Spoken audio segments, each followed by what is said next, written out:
Everybody. I hope you're having a great day. Thanks for taking a little time out for Royal Black and Elite. I'm excited about today's episode. I'm Lady Trinette Wilson. I'm a social historian and etiquette expert, and it's just an honor to be in your presence. I want to say this before I get started, though. Thank you. We have reached almost 2,000 subscribers and like 107,000 views, all talking about Black history, and it's because of you.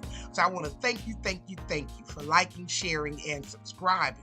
And we've been in this series kind of discussing the election and what happened and the money that was spent. So we found out like Meg the Stallion was given 5 million, Beyonce given 10 million. Oprah first, they said she got 1 million. Then we find out 2.5 million somewhere in there. And even though Al Sharpton, he even got paid. His National Action Network got paid. Even though he talks about Donald Trump in a very negative way, we see pictures with them hanging out with them. So, okay. And then look at Roland smiling all hard. This is Roland Martin, everyone.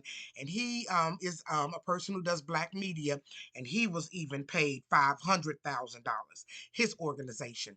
So when we look at these people who Kamala depended on as the black elite, I thought it a great episode to talk about who are the black elite and when did it start, how did it start, and where do we go from here with these titles of black elite.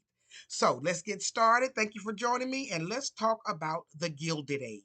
I mentioned the Gilded Age before on HBO. Great show. But in practical terms, the Gilded Age was a time between 1880 and the 1920s when great wealth and growth happened in the United States.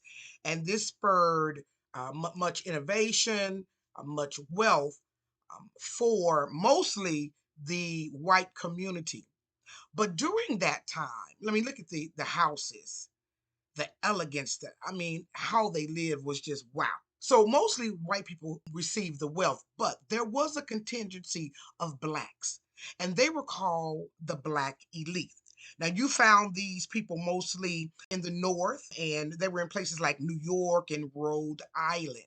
And as you can see, just beautiful men and women who were African American that had great wealth during that time. Now, during this time, the black elite was a stark contrast from the people who were in the South and who were not as wealthy. But even blacks in the North faced great poverty. Though during this time, we were in the middle of the Industrial Revolution and great technology being developed, black people, even in the North, lived in slums, in housing tenements, in places that were just really not even good enough to live.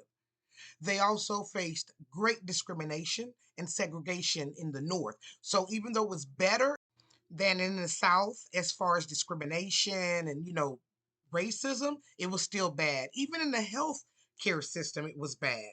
And so blacks faced great poverty at that time, but there were also great black people emerging, like Vertner Tandy, who was the founder of the Alpha fraternity and the first black architect in New York, great author Ida B. Wells. So there was a contingency of black wealthy people who were coming into the forefront, who were running parallel lives with white people. So basically, whatever the white people had, these black people, these black elites had. The things that I'm talking about are things like debutante balls and social clubs, all those kinds of things they had in the white community, the black people had them as well. And it was also during this time the black people built an insulated community, and they were made up of doctors, lawyers, real estate magnates, restaurateurs, and politicians.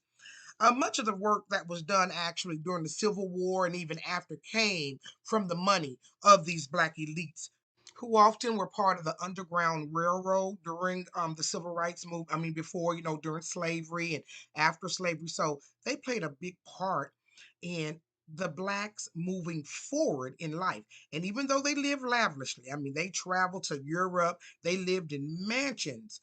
That created a wide gulf between the black people who were in the South and who were poor, but they didn't realize a lot of times these black people didn't realize that it was these blacks who were paying for their struggle, who were paying to get them out of their struggle, or should I say. Even then, also, the politicians of that time were all they were black and they were Republicans. And so the world of the black elite was very exclusive.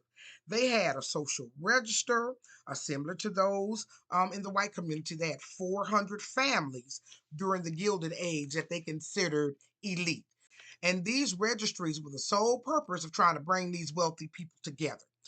They had social clubs, like a place called the Social Circle, and then business ownership. So they were all leveling up, going to college, and changing life. But there was a caste system based on color and wealth during that time as well. So even though they would help the poor little black people, they didn't want to be around them. But you know what? Even though they didn't want to be around poor black people, the poorest of white people didn't want to be around the richest of black people. So there was a real gulf within the society at that time. And black people stayed in their world and white people stayed in theirs. Now, as you can imagine, not just anybody could be a part of this 400, this black elite class. There were some requirements. You had to be either educated, influential, or have some political connections. And of course, you had to have that money. Now, most of these well-to-do blacks during that time went to Fisk, Oberlin, Harvard, and Yale. So they were very much educated during this time. And they had guides that highlighted the best schools that the people could go to so that they could enter into society properly. They even had little codes. A lady wrote a book. Her name was Jerry Major. When you would enter into some of these social clubs, you had special codes. And one of them was, who are your people? So we had a lot of things that made them isolated and insulated. Wealth was one of them, but even the secrets and even parts of sororities and fraternities do that today. Now, as far as fashion, fashion was a really large part of the affluent black community. This is Madam Elizabeth Keekly. She was the seamstress for Mary Todd Lincoln, who was Abraham Lincoln's wife. And Miss Keekly's clothes are in the Black Historical Museum. And so women during that time, black women were seamstresses. And so they did most of the sewing. They were called dressmakers back then, way easier to say. The clothing was the same. Now let's look at the food. The food, most of the black people during that time ate like the rich white people at that time, but they did keep their black roots as far as soul food, but also Caribbean dishes and African dishes. So they ate a variety of different food. Where they lived was lavish as well. Now, this is Mary Ellen Pleasant. I'm going to put an end card there for you to watch her video. The drama that surrounded her mansion, whew, it was a lot. Now, don't get me wrong. They didn't live like Carnegie them. You know, this is the famous staircase at the home of William A. Solomon. Come on, y'all. So this was beautiful. And during this time, you could actually, there was no income tax return, okay? And these robber barons were making millions of dollars. So you could buy a Hugo Boss suit for $12. So you could buy one of these houses for $100,000. So back in the day, that's how the black people lived well. Not as well, but I mean, nothing to sneeze at. You know, as I was studying these families and studying this subject, one thing that I saw that was present within all of these families, it was faith, family, education, and financial wealth. These were the four pillars of their lives. And what I see with these new elites, these new people that they at least put the title of elite to, doesn't necessarily mean that they're really elite because they don't hold true to those standards. Money is the only thing that defines them as elite. And maybe giving a little bit of money here and there to organizations that may need it. But the moral values and the moral compass that used to lead the black community has really been replaced by people who value money over really black life. As long as they getting paid, as long as they saying what candidate needs them to say, they will say it. But how does it really impact the black community? If you're going to carry the title of black elite, I believe that you have to be dedicated and committed to the success and well-being of your own people. So, who are the Black elite today? I believe they're really not even tied to celebrity. They're the hard workers in our communities and our churches and our schools who truly make a difference for our community and not just fattening their pocket. I hope you learned a lot today, a lot about the Black elite, their responsibility because they do have the riches, and how they can impact our community. As always, I thank you for joining me today. Remember, everything is alleged, and this is for educational and entertainment purposes only.